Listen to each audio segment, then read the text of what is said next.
I believe Israel launched an attack that was in itself consisting of three waves. Again, you have to launch attacks that clear the way. You have to clear a corridor in towards Tehran because there is layered air defense. But the Israelis had to put 100 aircraft in the air to make this thing go off. None of those aircraft, by the way, came close to penetrating Iranian airspace. All of these air-launched ballistic missiles were fired over Iraqi airspace north of Baghdad. But 100 airframes of this quality, these we're talking F-35s, F-15Is, F-16Is.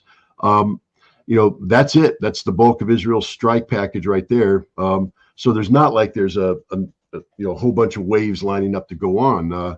This was it. This was their Sunday punch. This is what Israel had. And did Israel have approval from the Iraqi government to use its airspace in which and from which to attack Iran?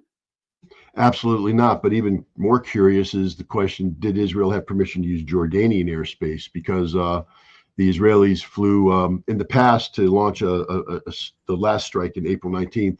Israel actually flew over Syrian airspace, southern Syria, into Iraqi airspace, again without permission.